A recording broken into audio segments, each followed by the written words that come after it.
aparecer também. Estamos ao vivo, ó. E aí, pessoal, tudo bem com vocês? Fala, pessoal, tudo bom?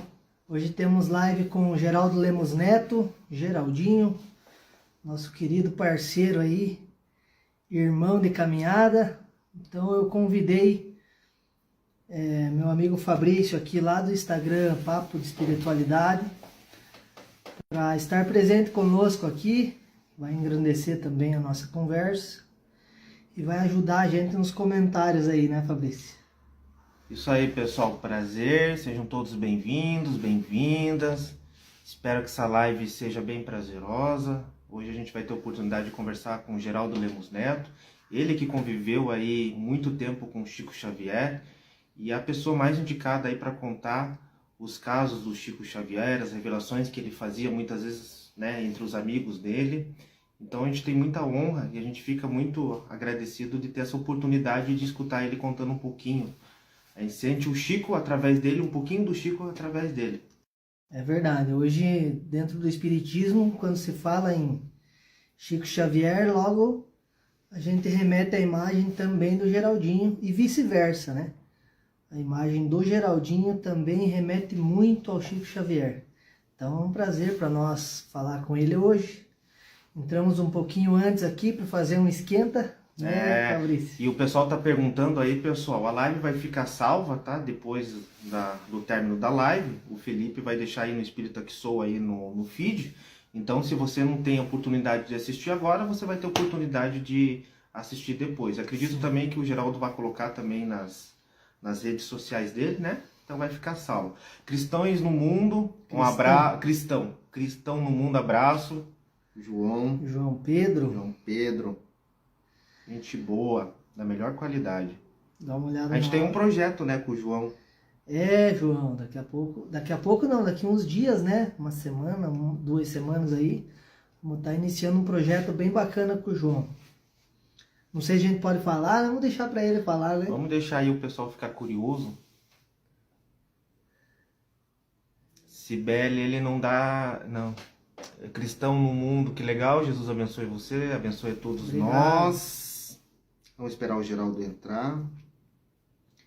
Então, o Geraldo entrando na live aí, a gente já convida ele e vamos dar início à nossa conversa, nosso bate-papo aí. Pessoal, a Carla, a primeira vez o Geraldo entrou. Já entrou ali. Beleza, vamos chamar o Geraldo aí. Vamos chamar ele lá. Só um pouquinho, pessoal. Ai, acho que foi.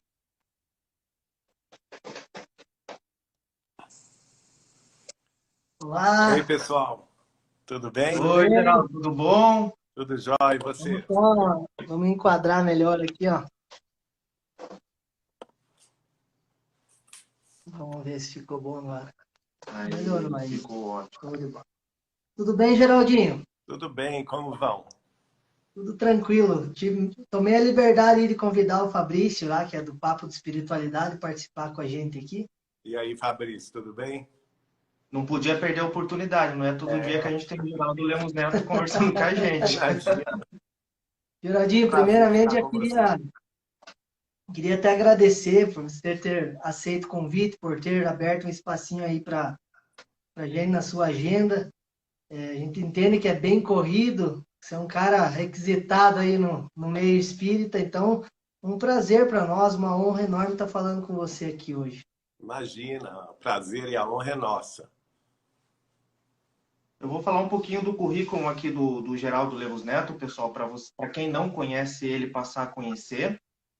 Eu já vou comunicar que em diversos momentos eu vou estar olhando para baixo, tá, pessoal? Porque eu estou assessorando os irmãos aqui nos comentários, tá? Então, muita gente tem dúvida ao decorrer da live nos comentários, eu vou estar fazendo esse trabalho meio que de broadcast.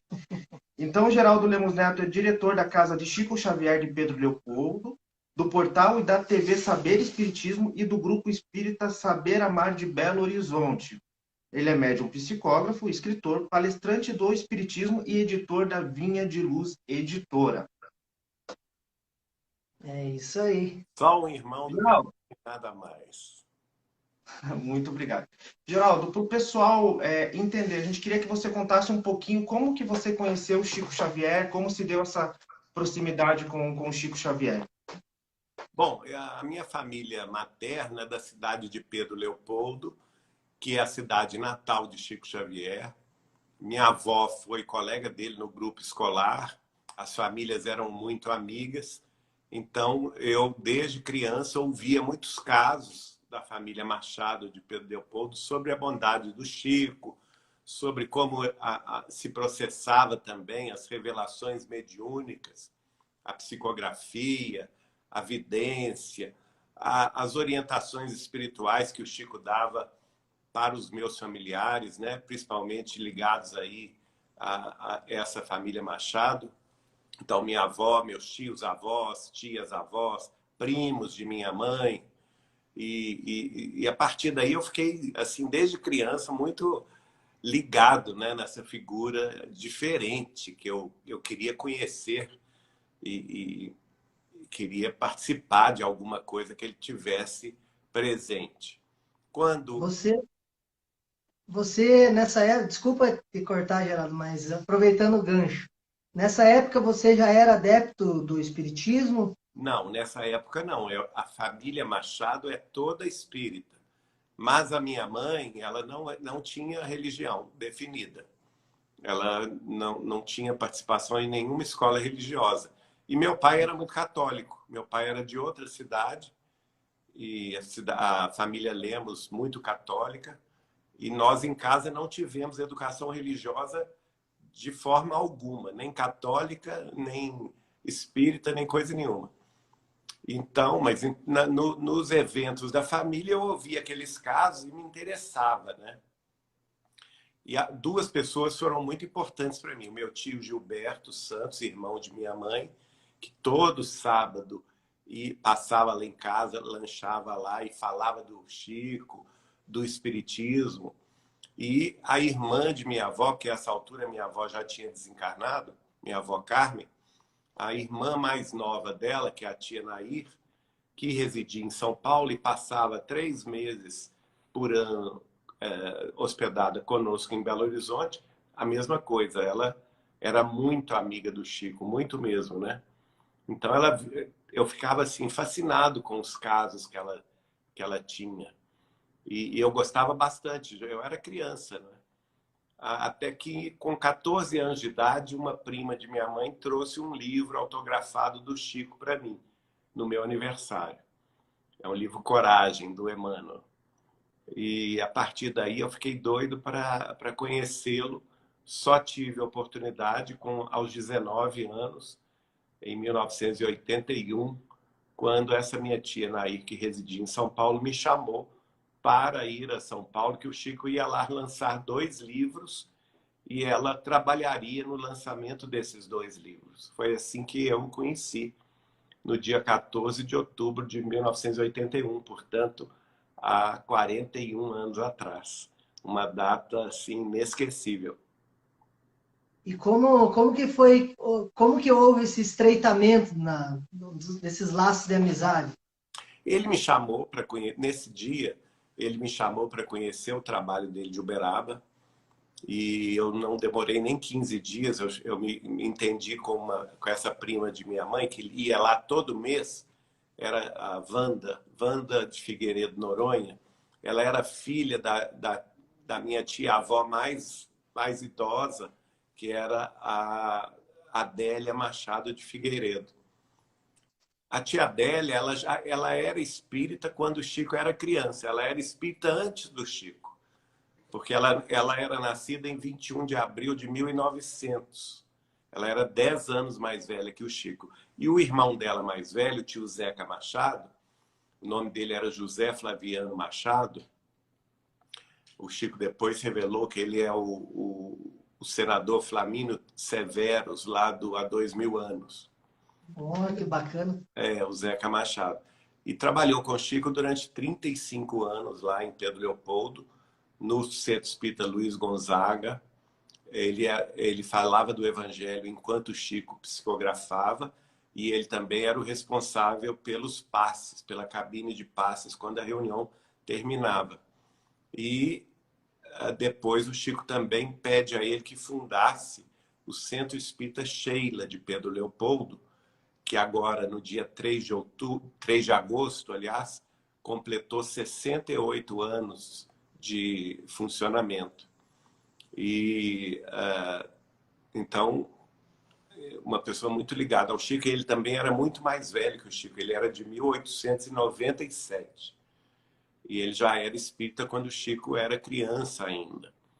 Então, a partir disso, eu tive muita proximidade com o Chico, que eu passei a visitá-lo em Uberaba, na companhia desses familiares, da família Machado, de uma grande amiga nossa que está viva até hoje, né? Quer dizer, está reencarnada até hoje na Terra, que é a nossa nona. A gente a chama carinhosamente de nona, o nome dela é Noêmia Barbosa da Silva, uma grande médium também aqui de Belo Horizonte. E às vezes, então, pelo menos uma vez no mês eu ia visitar o Chico. Em 1984, eu me casei com a Eliana da Cunha Borges, cujo irmão, Vivaldo da Cunha Borges, morava com o Chico em Uberaba. Ele que fazia toda a preparação dos livros, que a gente chama de diagramação dos livros do Chico Xavier, de todas as editoras. Não é? Desde 1975 ele tinha essa tarefa. Então, a partir daí, 1984, a gente passou a se hospedar com ele na casa dele de Uberaba, e daí veio essa grande intimidade, né, com o Chico. Também a nossa ligação foi muito fortalecida, porque o Chico era muito amigo mesmo de duas figuras ícones aqui do Espiritismo em Minas, que é a dona Neném Aluoto, que presidiu a União Espírita Mineira por 33 anos consecutivos, é a federativa do Estado de Minas Gerais, né? E o Martins Peralva, que foi um grande escritor e palestrante espírita também, que era diretor-secretário da União. E como eles já estavam um pouco mais idosos e não podiam viajar por questões familiares e de saúde, eu também fazia a ponte entre a União Espírita Mineira e o Chico Xavier em Uberaba. Então, pelo menos uma ou duas vezes por mês eu ia a Uberaba e ficava hospedado com ele. E daí surgiram esses papos todos, das noites sem hora de terminar, não é? Aquelas madrugadas deliciosas conversando com o Chico. E o Chico era uma pessoa muito alegre, sabe, gente? Muito alegre. Ele tinha muita alegria de viver. Ele tinha um bom humor extraordinário. Então, mesmo os casos tristes que ele viveu, da sua própria biografia, não é, que todos nós conhecemos, quando ele contava com graça. E acabava fazendo a gente rir. Ele era uma pessoa muito gozada. Ao mesmo tempo,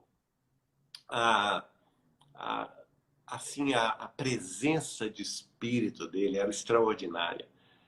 Sabe, a vivacidade. O Chico hoje eu fico pensando, gente, o Chico é um gênio, um gênio.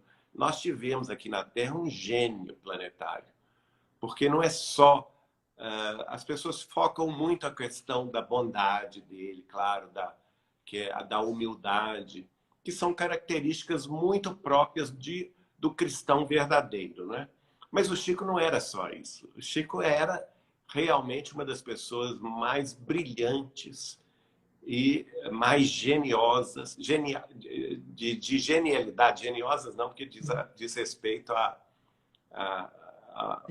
personalidade, né? Genial. Tinha uma genialidade também nas conversas, uma presença de espírito, e ele recebia muita gente ali, convivendo com ele na casa dele de Uberaba, às noites, principalmente, que ele recebia muitas visitas, as mais variadas visitas que você pode imaginar, desde cantores famosos, atores globais, presidentes da República, políticos de renome, até as pessoas mais simples também, gente do exterior que vinha do Japão para conhecê-lo, da Suécia, da Itália, sabe? Então, e pessoas de várias também procedências profissionais, né? Médicos, astrônomos.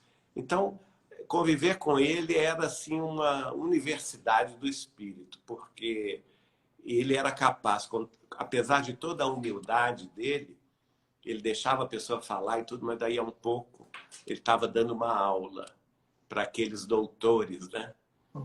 Que Geraldo, sabiam tanto, mas que diante do Chico eles ficavam, assim, acabavam ficando em silêncio. o pessoal aqui na live tá falando muito bem de você, o pessoal tá apaixonado por você, já conhece você, né, das lives. O que tá chamando bastante atenção, o pessoal aqui elogiando bastante sua energia, seu carisma. Quando a gente lê as biografias do Chico Xavier, a gente escuta muito dessas conversas madrugada fora, como você mencionou pra gente, né? Como é que eram essas conversas? Ele revelava muita coisa? Você pode contar um pouquinho pra gente, fazendo favor? Pois não, é como eu disse, o Chico gostava muito de conversar. Você queria ver o Chico feliz, era ele numa roda de conversa. Claro, ele estava mais feliz no centro espírita, na tarefa espírita. Ele tinha muito amor pela tarefa espírita, especialmente a tarefa da psicografia de cartas consoladoras. Ele dedicava um grande tempo para isso. Também ele tinha muito amor nas tarefas de caridade, que era sábado à tarde, em Uberaba. Na época que eu o conheci, em 1981, já era a Vila do Pássaro Preto, não era mais o Abacateiro. Mas na casa dele, na intimidade dele, que ele recebia muitas visitas também, ele estava feliz no meio do povo, conversando. E eu particularmente, eu não ficava ali, eu acho que talvez por isso ele gostava tanto da minha companhia, porque eu não ficava ali perguntando, sabe? Aquela pessoa, aquele repórter, perguntando Uhum. isso e aquilo. Não, eu estava ali como um familiar, porque na realidade eu era um familiar, né? Eu era casado com a Eliana, irmã do Vivaldo, que morava com ele. E a gente tinha uma convivência familiar. Ele com minha sogra, ele gostava muito da minha sogra, a dona Lourdes, do meu sogro, seu Salvador. Eles eram muito católicos, apostólicos, romanos, mas eles amavam o Chico Xavier, né? Respeitavam muito o Chico Xavier. Tinha casos hilários deles com o Chico, que depois, se der tempo, até eu posso contar algum caso. E, Claro. e a convivência dele com a família do Vivaldo era muito próxima, né? Muito carinhosa também. O Chico fazia questão de fazer aniversário de cada um. Então, era uma convivência assim muito gostosa. E à noite, principalmente depois das 7 da noite, que era a hora do lanche da noite, a gente ali, como toda casa mineira, né? É o café com leite, é o pão de queijo, o doce também, que o Chico era doceiro, viu, gente? Ele gostava de um doce em calda, que era uma coisa maravilhosa. Doce de leite também, ele gostava demais, com queijo, né? Não podia ser diferente, mineiro como ele era. E ali, Reencarnou no lugar certo. exato. E aí a gente começava a bater papo, mas era sem nenhuma. A gente deixava, por exemplo, eu deixava que ele conduzisse a conversa. E eu acho que por isso que ele gostava tanto de conversar comigo, porque eu não ficava ali perguntando isso e aquilo. Mas, claro que no desenvolver da conversa surgiam os assuntos palpitantes. E era impressionante a gente ver a capacidade cultural e intelectual do Chico Xavier. Ele dava um baile, assim. Por isso que eu digo, as pessoas não têm noção da pessoa que ele era, do ser que ele era, Chico Xavier. Por isso que eu digo, ele era um gênio em todos os assuntos. Ele entendia de música erudita, ele entendia de astronomia, ele entendia de medicina, ele entendia, claro, não podia ser diferente, todos os assuntos relativos à doutrina espírita. Ele entendia profundamente do Evangelho, ele falava de Jesus, ele se emocionava até às lágrimas. Ele falava de Maria, as lágrimas corriam pelo rosto dele. Tal era o amor com o qual ele se expressava. E esse amor é que nos tocava, porque eu, por exemplo, que não tive educação religiosa nenhuma em casa, veja bem, eu estava fadado a ser um um agnóstico ou então mesmo um ateu do mundo, né? Se não fosse Chico Xavier e a família Machado, que me levou até ele, provavelmente seria mais um agnóstico aí solto pelo mundo, mais ligado ao materialismo do que à espiritualidade. E o Chico me salvou com isso, porque ele trouxe Jesus tão perto, né? Trouxe Maria Santíssima, aquelas figuras extraordinárias do cristianismo primitivo, das quais ele falava com, hoje eu entendo, até porque na época eu não entendia, com uma certa intimidade. E depois também ele falava muito da época de Kardec, né? E a gente sabe que ele foi Kardec porque ele próprio assumiu isso para nós em 1992, em março. Aliás, um pouco antes, em janeiro, ele mandou o livro Kardec Prossegue, do Adelino da Silveira, autografado para mim e para Eliana. Em março, depois das férias de fevereiro, eu fui estar com ele. E ele, então, em conversa particular comigo e com a Eliana, assumiu para mim que era Kardec de fato, né? Então, ele falava de Kardec também com essa intimidade. Ele contava detalhes sobre a rotina de Allan Kardec, o tanto que Allan Kardec gostava, e a gente não vê isso nas biografias, né? Gostava da cultura francesa da época, da música. Kardec, por Você exemplo, acha que você acha que ele teve, eu acredito que com certeza ele teve acesso a isso, né? não, tinha perfeitamente. Né? Ele, inclusive, nessa data, ele vai confessar para mim que ele guardava integralmente na memória dele, desde quando ele tinha 5 anos de idade, olha, uma criança, ele guardava integralmente na memória todas as páginas do Evangelho segundo o Espiritismo. Ora, como isso é possível? Né? Uma Imagina. criança de 5 anos, em Pedro Leopoldo, de uma família católica. A família dele era católica apostólica romana, mãe, pai, iam à missa, né? Ele teve uma educação católica. Como que ele, com 5 anos de idade, ia se lembrar, segundo ele próprio me disse, integralmente na memória todas as páginas do Evangelho segundo o Espiritismo? Então é inquestionável isso, né?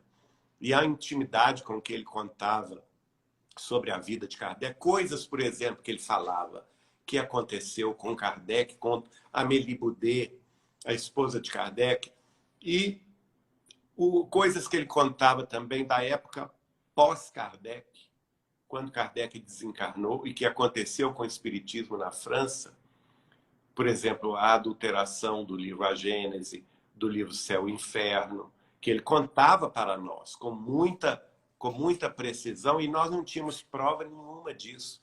Essas provas só surgiram no século XXI, com os pesquisadores como Adriano Calzone, como o Paulo Henrique Figueiredo, como a Simone Bravato, né? Que foram identificar as fontes que realmente, por exemplo, que Kardec depositou na Biblioteca Francesa, até somente a 4ª edição da Gênese, que está manuscrita por Kardec. E é uma lei da França que exige isso. O autor de toda a obra tem que depositar um exemplar manuscrito na Biblioteca Francesa, né? E tudo, e os fatos, por que o Espiritismo morreu na França, ele nos contava isso em detalhes. E só mais recentemente a gente vai comprovar isso. Os livros do Adriano Calzone, por exemplo, Em Nome de Kardec, mostra isso. O livro sobre a viúva Amélie Boudet, não é? A dama que o Espiritismo quase esqueceu, que era a esposa de Kardec, tanto que ela sofreu no período da morte, pós-mortem de Kardec. Enfim, muitos detalhes. A ligação dele, extraordinária, de amizade, com uma personalidade muito controversa na época, que era uma teatróloga e jornalista francesa que tinha assumido, imaginem vocês, em pleno século XIX, né, ela tinha tido, o Chico me conta em detalhes a vida dela, detalhes de intimidade, né? Que ela tinha tido vamos dizer assim, uma decepção amorosa muito grande com um jornalista com o qual ela vivia. Ela tinha sido baronesa de Devan, ela apanhava do barão, teve 2 filhos com o barão, aí fugiu do interior da França, ela era chamada baronesa de Devan, né? Ela fugiu, imagina uma mulher fugir de casa do barão, ela era baronesa, deixar os 2 filhos com o barão naquela época, imagina o tanto que isso não chocou a sociedade francesa, né? Foi para a França e viveu como empregada doméstica, em subemprego, para sobreviver, conheceu um jornalista, que era o Georges Sandeau, e se apaixonou por ele, eles viveram juntos, aí depois o Chico vai dizer que ela surpreende o jornalista na cama com a lavadeira, na própria cama, né? Ela se decepciona tanto que ela decide nunca mais ter relacionamento com homens e a partir daí vai se relacionar com mulheres e assume abertamente que era lésbica. Imagina, no, em metade do século XIX. E aí ela se torna naturalmente uma pessoa controversa, mas ela atinge a fama se travestindo de homem e assumindo uma personalidade que é Jorge Sand, como se fosse homem, que se torna um jornalista muito conhecido em toda Paris, né? E a partir daí ela se torna também teatróloga das mais famosas. Ela vai ser a companheira também depois do compositor polonês Frédéric Chopin. E depois de ter já o reconhecimento da sua posição cultural na França, né? A casa dela, o apartamento onde ela residia com Chopin em Paris, vai se tornar um grande foco de cultura da Paris de todas as luzes do século XIX, onde ela realizava saraus musicais, litero-musicais, com poetas, com compositores como Brahms, como Liszt, né, que iam, Chopin, obviamente, que residia com ela, também filósofos. Ela era grande amiga de Kardec. Kardec e Amélie Boudet iam a esses saraus todo sábado. Olha só, conviviam com ela, não é? E quando Kardec lança o Livro dos Espíritos e encontra-se com ela, eu citei esse encontro que o Chico me relatou no Bois de Boulogne, em Paris, logo no dia que Kardec recebe o primeiro exemplar do Livro dos Espíritos. E ele fica tão entusiasmado, ele estava na carruagem, voltando da gráfica, com o primeiro exemplar na mão, exatamente um dia antes de lançá-lo, no dia 18 de abril de 1857. E ele vê a George Sand andando, caminhando pelo Bois de Boulogne, a pé. Então ele pede ao carroceiro que pare a carruagem, desce, cumprimenta, e ela também efusivamente o cumprimenta, e ele dá a ela o primeiro exemplar do Livro dos Espíritos. E fala com ela, a senhora poderia, por gentileza, escrever, porque ela, a essa altura, já era de grande fama, né?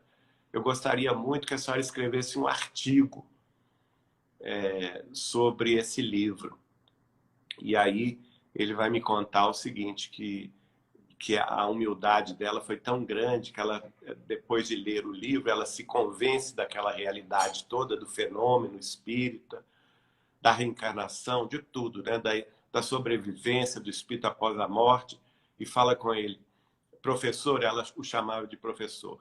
Ela falou com ele, eu não vou escrever sobre esse livro, porque eu sou uma personalidade tão controversa que se eu escrever um artigo sobre ele e publicar esse artigo nos jornais de Paris, eu não vou ajudar a sua propagação, porque eu sou mal falada e tal, eu vou na realidade, eu vou atrapalhar a livre divulgação desse livro. Mas eu prometo ao senhor uma coisa. Como eu sou teatróloga e escrevo minhas peças de teatro, que tem fama mundial, naquela época ela tinha ligações, por exemplo, com Sarah Bernard, que era a maior atriz da época, que era londrina, não é? Ela era muito amiga também do teatrólogo francês Victorien Sardou, que já tinha se tornado espírita, e as peças dela corriam o mundo. Aí ela falou com o Kardec, olha, eu vou prometer ao senhor uma coisa, eu não vou falar diretamente do livro, mas eu vou falar indiretamente. Em todas as minhas peças de teatro, a partir de agora, eu vou colocar temas espíritas. E a partir daí, realmente, na peça que se chamou Demi-Monde, ela colocou a influência dos espíritos, a influência dos obsessores, né? A reencarnação, a pluralidade dos mundos habitados, a pluralidade das existências, a mediunidade, a intuição espiritual, tudo isso ela passou. E ela viveu mais do que Kardec, ela foi desencarnar na década de 80, não é? do século XIX. Geraldo, muita gente aqui, a gente queria agradecer, que a gente está batendo aí 315, 350 pessoas assistindo simultaneamente a gente. Muita gente está falando do amor que você tem na fala com o Chico, né? Até você citou que ele tinha um amor muito grande falando de Maria, né? E o pessoal está falando que é o mesmo amor que você tem falando dele. Isso eu não vou negar, porque realmente, gente, é um amor sem limites. Eu falo com vocês que eu tudo devo ao Chico Xavier. Ele é tudo para mim, tudo. É meu avô, minha avó, meu pai, minha mãe, é tudo. Meu filho, minha filha, é tudo. A gente que não conheceu ele fisicamente, né? A gente já tem essa vontade de abraçar ele e não soltar mais. Então, muitas vezes as pessoas, eu escuto bastante nas lives, falando, né, dessa sensação que as pessoas queriam ter de conhecer ele pessoalmente. Você tem alguma informação? Você sabe se ele falou alguma coisa, se ele vai retornar para o planeta Terra, se ele irá reencarnar, alguma revelação nesse sentido? Bom, essa revelação não foi feita a mim. Ela foi feita à dona Nena Galves, e que dirige até hoje o Centro Espírita União em São Paulo, que foi fundado também sob a orientação do Chico direta. A dona Nena e o marido dela, o Francisco Galves, era quem hospedava Chico Xavier em São Paulo. Ele ia todo mês fazer tratamento de acupuntura em São Paulo. Então, a dona Nena, um dia, o Chico já estava mais idoso, e ele tinha lá o quarto dela, tem até hoje o quarto preservado na casa dela, né? Então, ela desceu as escadas e encontrou o Chico já na mesa do café da manhã, de manhã cedo, chorando, assim, copiosamente. E ela então assustou, falou assim, gente, você está passando mal, Chico, o que está acontecendo? Isso ela mesma nos contou, a mim, ao John Harley, ao Oceano Vieira de Mello, lá no Congresso de Brasília, em 2010, que homenageou os 100 anos de Chico Xavier, né? Nós nos reunimos e ficamos batendo papo, e ela nos contou isso. Então, aí o Chico falou assim, não, Nena, não é nada disso, não preocupa com isso, não, que eu estou bem. Eu estou contrariado. Estou chorando porque eu estou contrariado. Mas por que, Chico, você está contrariado? Porque eu recebi agora há pouco um mensageiro do Senhor me dando uma resposta definitiva. Mas o que é essa resposta, Chico? O que você havia pedido a ele? Não, você sabe, Nena, ele falou, que eu e Emmanuel, nós fizemos um compromisso que Emmanuel vai voltar no início do século, ou no final deste século XX, ou no início do século XXI, e nós vamos, no mundo espiritual, guiá-lo pela psicografia, dentro da doutrina dos espíritos, e passaremos o século XXI nesta tarefa. Mas, ao final dessa tarefa, por volta do ano 2100, quando Emmanuel já estiver desencarnando na Terra, eu pedi a Jesus, nosso Senhor, que essa dobradinha se refizesse no Brasil. Eu reencarnaria de novo no século 22 no Brasil e Emmanuel, na espiritualidade, continuaria me guiando na psicografia para a tarefa prosseguir. E acontece que eu acabo de receber a notícia de um mensageiro de Jesus negando a minha petição. Ah, Chico, não diga, mas que pena. Então você... Ah, porque eu queria voltar era para o Brasil, Nena. E falou com ela, né? Eu queria voltar para o Brasil. E aí... Mas o que o Senhor mandou lhe dizer? Aí não, ele disse que não, que o Brasil não, porque ele já tinha planos para que eu reencarnar no século 22 na cidade de Jerusalém. Olha, que legal. Chico chegou a falar sobre alguma coisa sobre o futuro do Brasil como nação? Tudo, né, gente? Pelo amor de Deus, essa pergunta tem tudo a ver com Chico Xavier. Basta ver o livro Brasil, Coração do Mundo, Pátria do Evangelho, que ele falava, inclusive, isso está registrado em entrevista, que o livro não é autoria. Muita gente fala assim, esse livro é opinião pessoal do Humberto de Campos. Não é não, gente. Isso é falta de estudo de quem fala essa bobagem. O próprio Chico Xavier, em entrevista, disse: Humberto de Campos apenas acessou conhecimentos do mundo espiritual superior sobre a formação do Brasil, sobre a missão do Brasil, não é?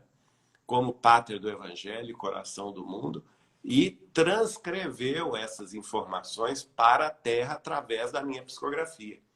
Assim como ele fez com o livro Boa Nova, por exemplo, que também não é invenção da cabeça dele, como autor espiritual. Ele teve acesso a essas informações na vida maior e trouxe para a Terra através do livro Boa Nova. Então, eu recomendo a vocês conhecerem profundamente esse livro. Esse livro mostra que o Brasil tem, diante do concerto das nações da Terra, tem uma missão primordial, que é revelar a vida eterna, a sobrevivência do espírito após a morte do corpo, a mediunidade, a pluralidade das existências, que é a reencarnação, a pluralidade dos mundos habitados e outros postulados espíritas cristãos. Não é à toa que foi aqui no Brasil que o espiritismo mais se desenvolveu, e mesmo pessoas que não são espíritas de carteirinha, vamos dizer assim, né? Católicos ou de outras religiões, eles já aceitam certos preceitos doutrinários, como a reencarnação, como a mediunidade, não é? Então, é uma nação que foi destinada a ter esse papel. E o Chico, numa entrevista na rádio em São Paulo, em 1972, se não me engano, o programa era o Ponto de Luz, se não me engano, do professor Herculano Pires. Ele faz uma revelação, a gente tem o áudio dessa revelação. Ele fala: de 1870 para cá, ele estava falando, portanto, em 1972, ou seja, 102 anos depois, né? Ele revela o seguinte: Emmanuel me esclareceu que cerca de 15 a 20 milhões de espíritas ou espiritualistas que estavam encarnados na Europa do século XIX, secundando o trabalho de Allan Kardec na França, na Bélgica, na Inglaterra, nos países da Europa, para trazer a terceira revelação de Deus aos homens, ao desencarnarem lá no século XIX, todos eles emigraram para o Brasil e começaram a reencarnar aqui a partir do final do século XIX, início do século XX, para que aqui, nas plagas brasileiras, o espiritismo florescesse. Não é? Sabe, Geraldo, que tem muita coisa que tanto eu quanto o Fabrício, você deve ver aí, deve estar enjoado das marcações nossas nos Não, stories, né? de jeito Mas nenhum. Para tem mim é um muita coisa prazer. que a gente, tem muita coisa que a gente ouve você falar, que a gente lê nos livros, como você citou, né? O Brasil, Coração do Mundo, Pátria do Evangelho, Boa Nova e tudo mais, que a gente vê o link, a relação da tua fala, das tuas histórias que o Chico falava, com o que está escrito ali. E às vezes a gente faz uma materiazinha para questão de informação do pessoal, nem todos hoje têm acesso a um livro, infelizmente, e tudo mais. E as pessoas acabam duvidando, porque isso e aquilo, porque o Geraldo não sei o quê, porque vocês são sensacionalistas. Mas não é, basta a pessoa pegar o livro, ler, estudar, pesquisar, que vai ver que está lá escrito, né? Tudo na vida, veja bem, a obra de Chico Xavier até hoje atingiu, de livros publicados, minha gente, 540 livros. Que agora, essa semana mesmo, publicaram mais um. Então, são 540 livros. As pessoas precisam entender que, para compreender Chico Xavier, todos têm que estudar esses 540 livros. Em primeiro lugar, antes de fazer juízo de valor de qualquer coisa. Porque lá nós vamos encontrar essa fonte segura, cristalina, de água pura que verte dos planos mais altos da vida espiritual para saciar a nossa sede de sabedoria e de amor. É a água mais pura que veio de mais alto, naturalmente, das mãos do próprio Jesus, porque eu não tenho dúvida que o grande guia espiritual de Chico Xavier, minha gente, não é Emmanuel, não. Chico é muito maior do que Emmanuel. Prestem atenção no que eu estou dizendo. Emmanuel é um espírito de uma certa hierarquia, mas o Chico era muito mais do que ele. Vejam bem que o Chico tinha guia espiritual para várias tarefas. O Emmanuel era para a tarefa da psicografia. Dr. Bezerra de Menezes era o guia espiritual para a homeopatia. André Luiz era o guia espiritual das receitas médicas, dos tratamentos médicos que o Chico prescrevia para os outros, né? As orientações para a cura de muita gente. Pessoas da minha família foram curadas pela orientação de André Luiz, Dr. Bezerra. Né? Nessa hora não era Emmanuel quem aparecia, não. A Isabel de Aragão, rainha santa de Portugal e de Algarve do século XIII, que é a veneranda de nosso lar, nós conhecemos-la pelo apelido, né, de veneranda.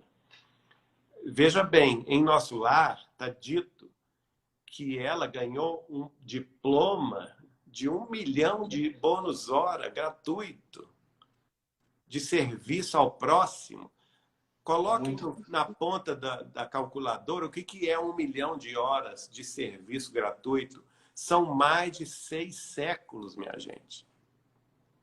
Olha a altura espiritual desse espírito. É muito maior do que Emmanuel e Isabel de Aragão, porque no livro, eu até recomendo esse livro extraordinário, que nós participamos da sua edição através do GEM, Grupo Espírita Emmanuel de São Bernardo do Campo, coordenado pelo Caio Ramacciotti, fundado pelo pai dele, o Rolando Ramacciotti, que é o livro Mensagens de Inês de Castro. O espírito de Inês de Castro, que tinha sido várias personalidades conhecidas, como, por exemplo, o espírito de Inês de Castro, que escreveu através de Chico Xavier. Em 1977, este livro, que se chama Mensagens de Inês de Castro, ela foi a filha de Emmanuel há 2000 anos, que é a Flávia Lentulha. Ela foi a rainha Joana Louca de Espanha, não é? Ela foi Inês de Castro, que era a esposa do Dom Pedro I de Portugal no século XIII, XIV. Foi assassinada pelo Dom Afonso IV de Portugal, que não queria que o filho se casasse com uma galega, né? Que ela era de procedência da Galícia. E, mais recentemente, ela foi a médium de Allan Kardec, no século XIX, Caroline Baudin, uma das médiums que Kardec se utilizou para receber as mensagens espirituais. E no mundo espiritual, no século XX, ela também estava com Chico Xavier, ligada a Isabel de Aragão, né? Que é a veneranda, cuidando do quê? Cuidando da tarefa do Chico na caridade. A Isabel de Aragão aparece para o Chico 2 dias depois dele receber a primeira mensagem, que foi no dia 10 de julho de 1927. Ele tinha recebido a primeira mensagem psicografada no dia 8. 2 dias depois, Isabel de Aragão aparece para ele.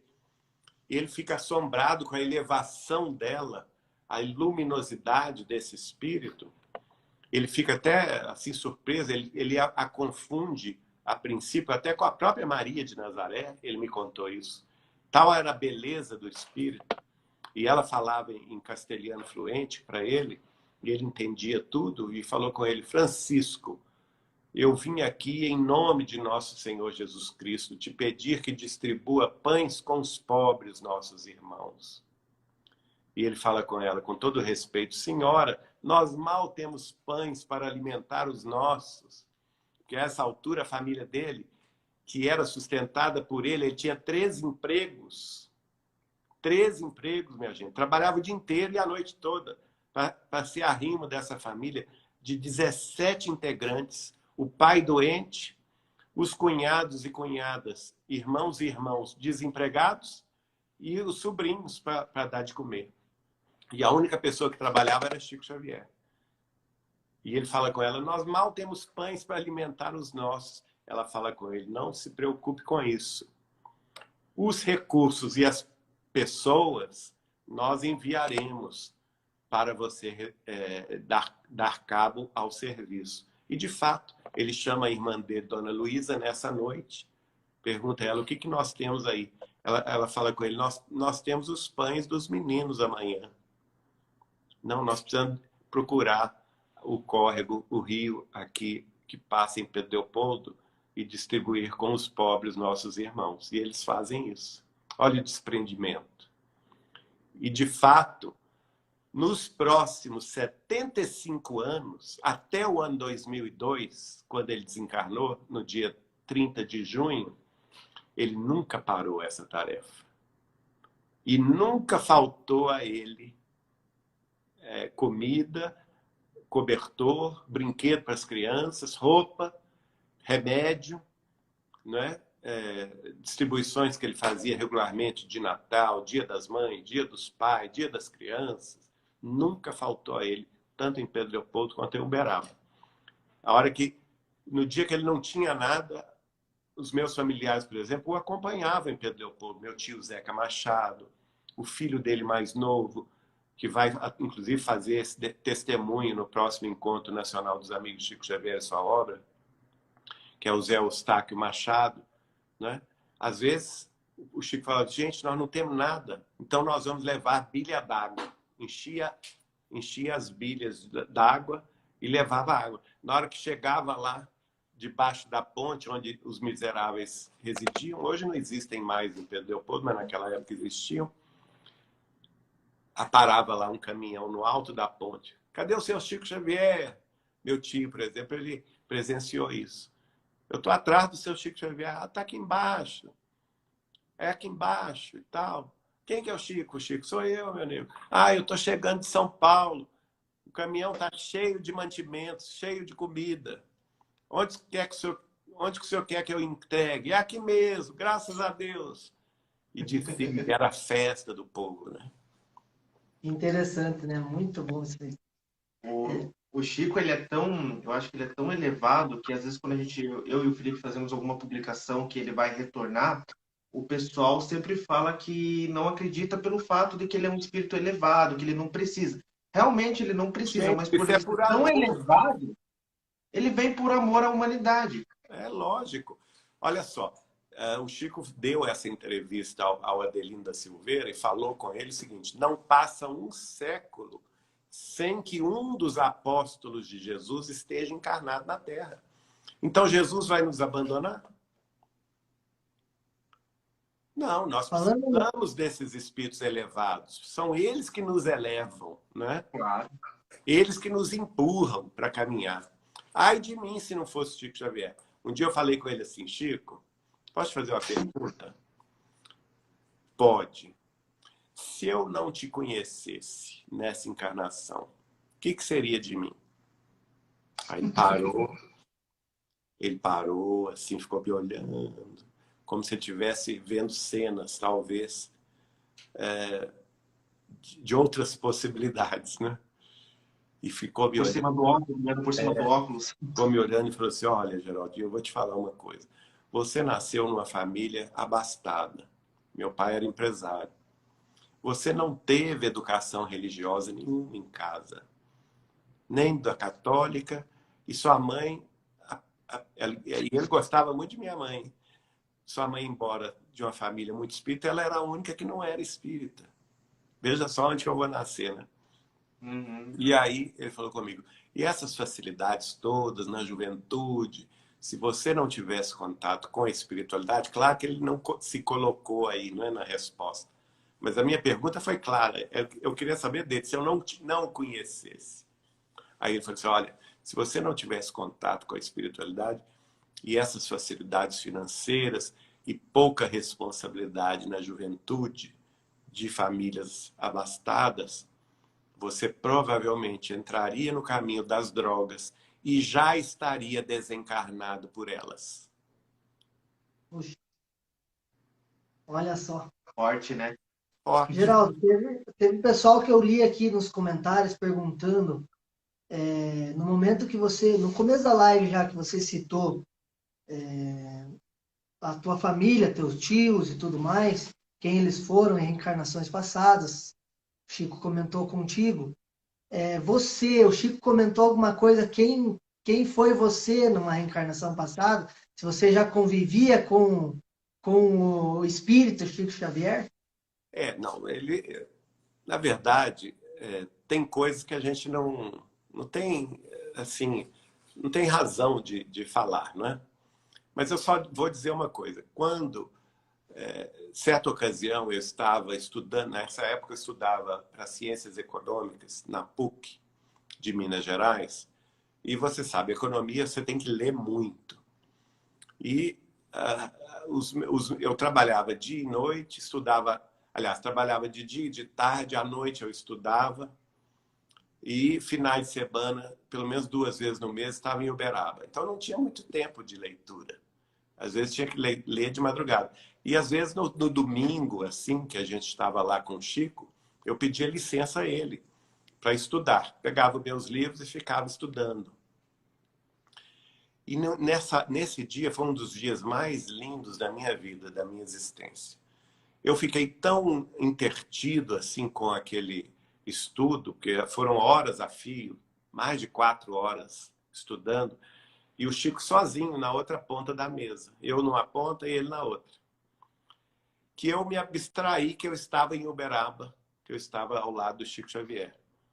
E cansei do estudo e comecei a sentir um amor tão grande, mas um amor tão grande. E pensando assim, gente, da onde será que eu conheço o Chico? Porque é muito amor que eu sinto por ele. O que será que nós já fomos no passado, né? Mas eu esqueci que eu estava lá, do lado dele. Aí foi aquele susto que ele vira-se para mim e fala assim, Geraldinho, você levou aquele susto. Nossa Senhora, ele está aqui.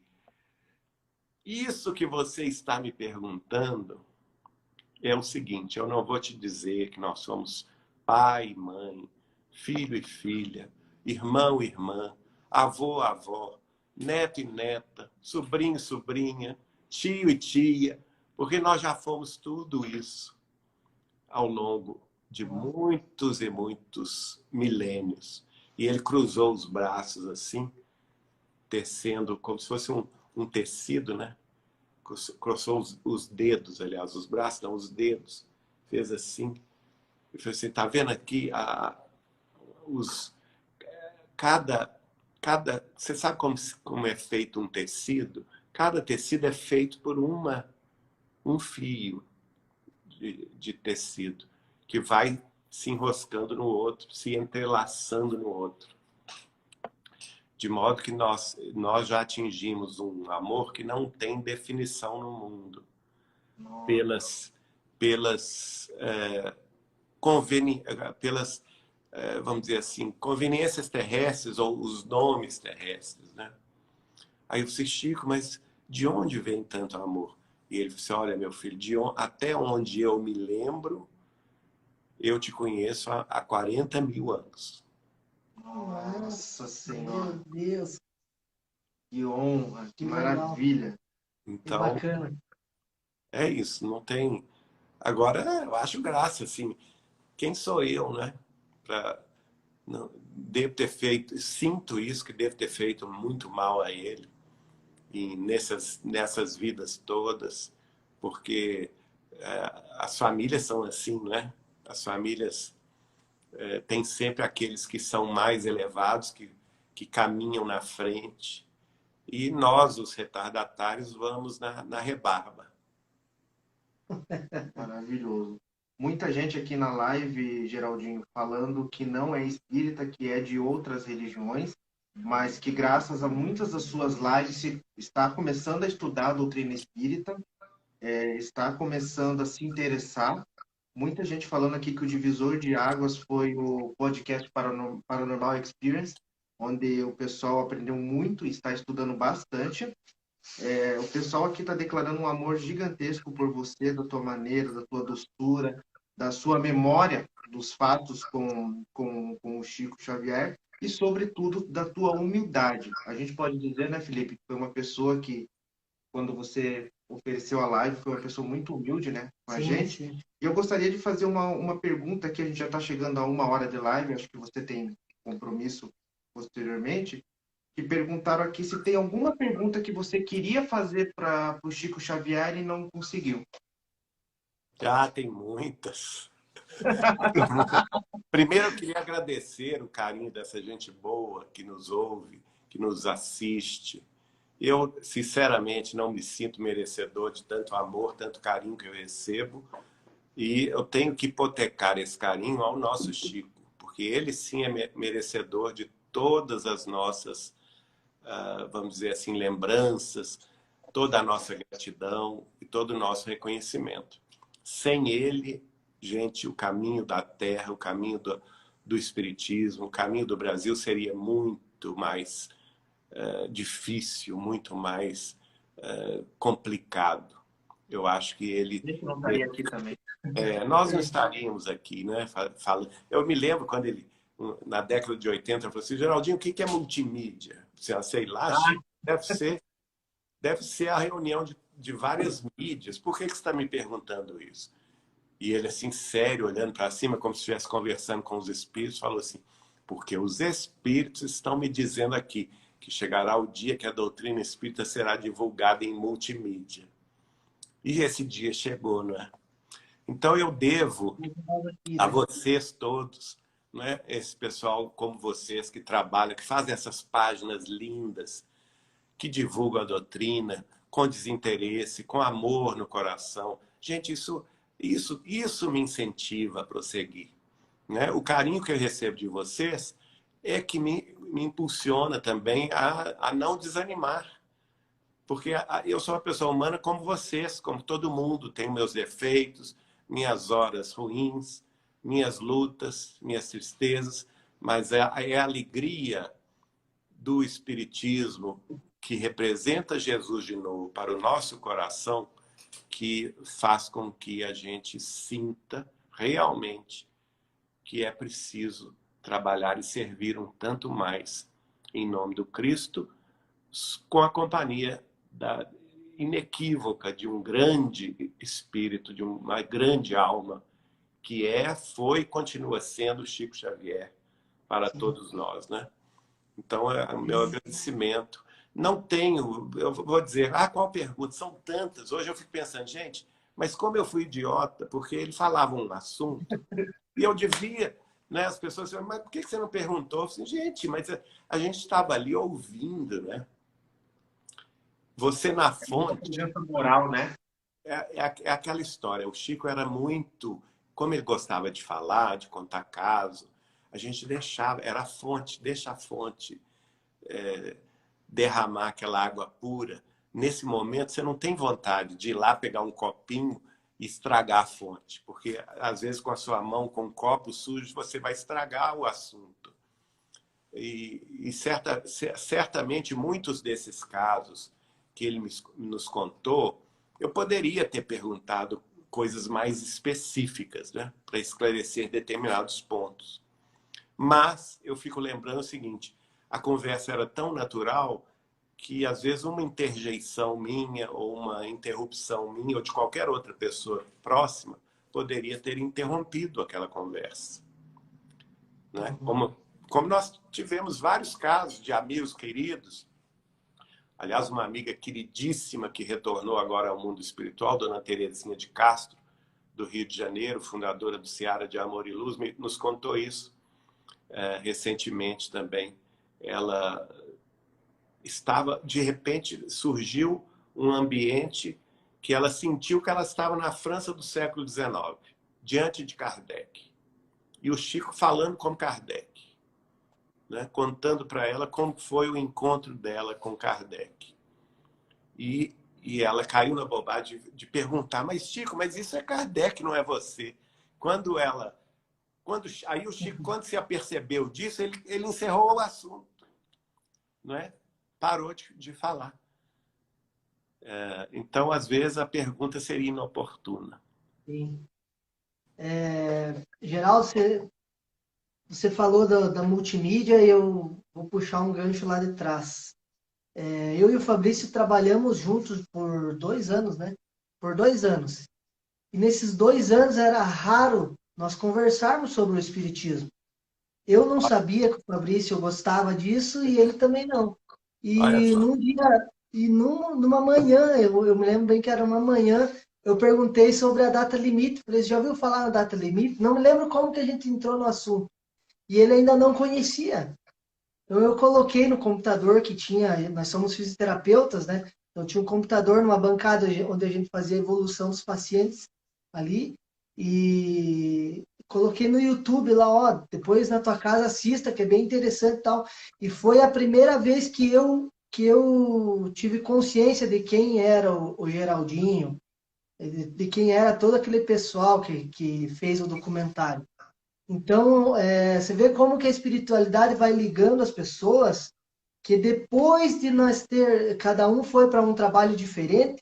O Fabrício começou o trabalho com o Instagram lá, eu com o Instagram aqui. Hoje nós trabalhamos praticamente juntos, né? Uma parceria nossa aqui. E você fazendo esse elo entre nós dois hoje. Interessante. A gente fica anotando as tuas palestras, tudo que você fala, a gente para, anota, publica. E é muito legal porque eu já contei isso no meu Instagram, né? Logo depois que o Felipe me apresentou o Data Limite, eu tive um desdobramento onde eu vi Chico, né, numa paisagem onde parecia um umbral, dando palestra para aqueles irmãos que estavam ali. Eu tive um encontro depois da palestra com ele. E quando eu acordei, estava tudo na minha mente, como era a logo do meu Instagram, o que eu tinha que Olha, publicar. E o engraçado é que conversando com outros colegas do Instagram, todos tiveram algo parecido com o Chico. Então a gente acredita muito que Chico esteja também no mundo espiritual. ele foi a primeira pessoa a falar sobre o espiritismo em multimídia, gente. Isso na década de 80, há 35 anos atrás. Olha só. Então, eu não tenho dúvida que é ele que impulsiona isso. E outra coisa muito importante que ele sempre fez questão, e eu acho que a internet tem esse aspecto, que é o que, gente? É o espiritismo gratuito, para atingir diretamente o povo. Não precisa ter federação, não precisa ter censura de ninguém. O espiritismo, nós já somos maduros o suficiente para discernir. Não é? O Espiritismo inaugura para a era religiosa da humanidade a idade da razão. Né? A fé verdadeira é aquela que encara a razão frente a frente em todas as épocas da humanidade. O Espiritismo vem inaugurar isso. Então, nós todos, seres humanos em evolução na Terra, nós já temos maturidade para saber o que nós vamos escolher para a nossa vida, o que nós vamos meditar, estudar, buscar, não é? O próprio Jesus fala, busca e acharás. Batei na porta e a porta se vos abrirá. Então, esse movimento tem que ser direto. O Chico falava conosco assim, Geraldinho, Espiritismo é Jesus de novo para o coração do povo. Tudo que estiver fora disso é conversa fiada. Então, essa conversa direta que a gente tem com quem está nos acompanhando, seja nos centros espíritas ou nas redes sociais, com quem nós temos condição de conversar. Por exemplo, eu não deixo de responder uma mensagem do Instagram meu, pessoal. Não deixo, porque eu me lembro do Chico. O Chico não deixava nenhuma carta sem resposta. Ainda que ele não pudesse escrever uma carta inteira, mas ele sempre mandava alguma coisa para as pessoas, né? Hoje, a gente não precisa escrever cartas, mas a gente tem as mensagens no Instagram, principalmente, que é as do portal também, Saber Espiritismo, do YouTube, da TV Saber Espiritismo, e vamos em frente, porque esse contato direto, e sempre incentivando as pessoas a buscar as fontes da literatura espírita, em Allan Kardec e Chico Xavier, que para mim é a base fundamental da doutrina dos espíritos. Não estou diminuindo nenhum outro autor, mas eu acho que para a gente conhecer espiritismo, a gente tem que conhecer os dois. Allan Kardec no século XIX e Chico Xavier no século XX. E aí sim, você lendo, estudando, conversando sobre os assuntos ali expostos, você vai ter condição de discernir com mais segurança. Você quer perguntar alguma coisa? Senão... Não, acho que já deu. Acho que o Geraldo deve ter compromisso. Eu só queria. Mas fica à vontade, se quiserem perguntar. Então... Só deixa eu mandar um abraço aqui, que se eu não mandar, eu não entro em casa. Minha mulher é apaixonada por você, ela gosta muito. E ela mandou um abração para você. Como é que ela chama? Ellen. Ellen, um beijo, Ellen. Eu queria fazer uma pergunta. Tanto eu como o Felipe, a gente gosta muito do tema de ufologia. Chico chegou a fazer alguma revelação sobre os nossos irmãos de outros planetas? Muitas, né?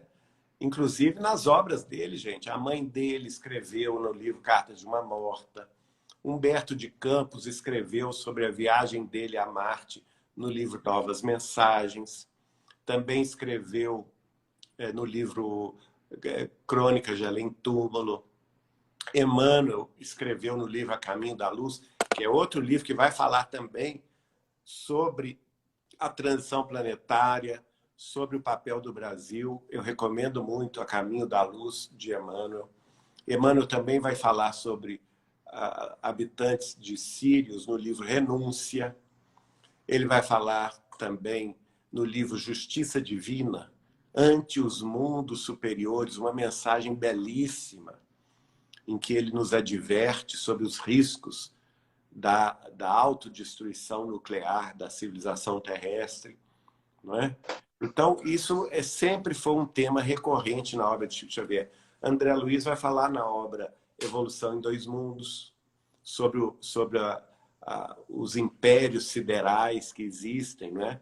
As outras galáxias, tudo.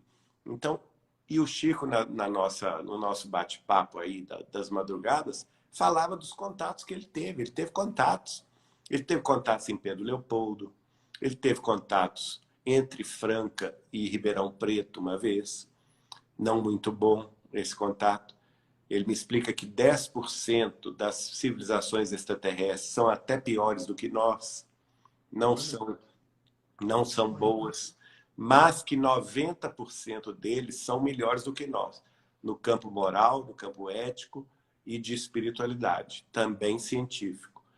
Agora, existem aqueles, embora minoria, que já se desenvolveram muito na tecnologia, na ciência, já cruzam os espaços, mas que o coração continua uma pedra, né? É engraçado que muita gente não entende isso. Ora, é só pensarmos o seguinte, gente. Jesus veio à Terra há 2000 anos, né? Há 2000 anos, Jesus já falava de amor, de misericórdia, de perdão, de fraternidade.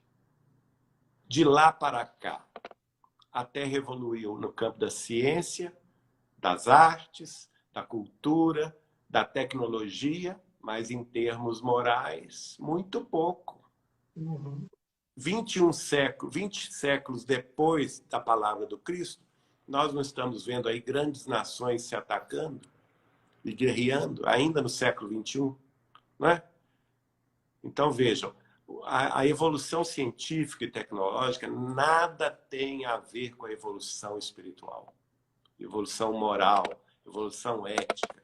É uma evolução que se conquista com muito esforço. E é possível que civilizações que tenham avançado mais do que nós continuem na situação de mundo de expiação de provas como nós. Só que com tecnologia mais avançada do que nós, não é?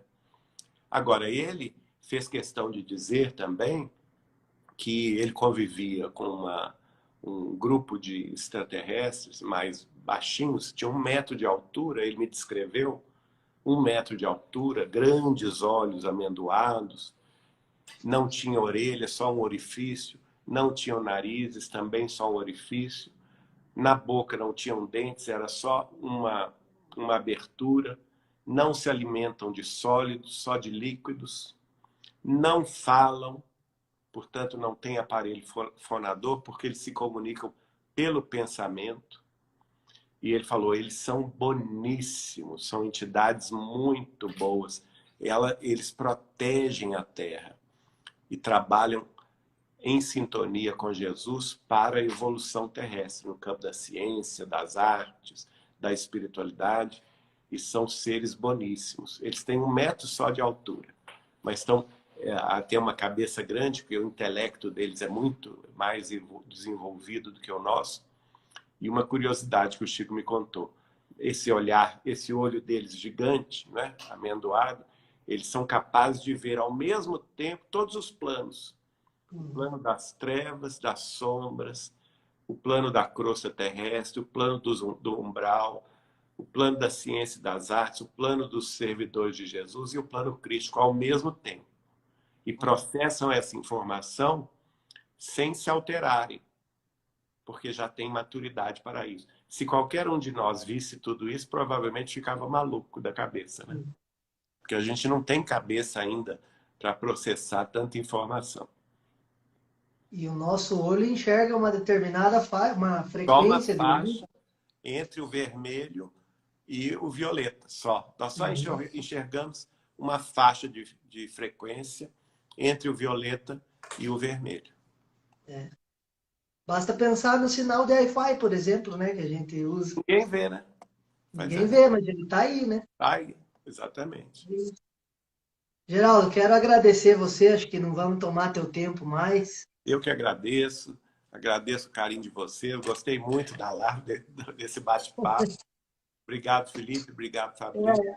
A gente procurou fazer uma coisa diferente das demais, né? Perguntar mais sobre o Geraldinho, sobre esse vínculo com o Chico e tudo mais, porque a gente assiste muita coisa tua e a gente vê que você fala uma coisa, sempre repete ali, repete lá, repete lá. Vamos tentar trazer um conteúdo diferente, vamos mostrar quem que é o Geraldinho, como que aconteceu o vínculo com o Chico e tudo mais. Fazer uma coisa mais dinâmica do normal por aí, né? Bom, espero que tenha conseguido, então. Foi bacana, muito bom. A gente fica muito agradecido, tanto eu, né, aqui do Espírita que Sou, quanto o Fabrício lá do Papo de Espiritualidade, por você ter aceitado essa live, por, né, doar um pouco do teu tempo para nós aqui e passar esse conhecimento maravilhoso que você tem, não só com a gente, mas com todo mundo que assiste e quem irá assistir futuramente a live, que a gente vai deixar salva aí. Obrigado, gente. Eu que agradeço o carinho de vocês. Me senti abraçado aí por vocês. E vamos seguindo juntos, tá bom? Tá bom. E obrigado pela paciência que você tem com a gente no, Não. no repost. Nada disso. Obrigado, Geraldo. Fica com Obrigado, Deus. tchau, Tudo pessoal. bom. Tchau. Tchau, tchau. Tchau. Com Deus. Amém, igualmente. Tchau, tchau.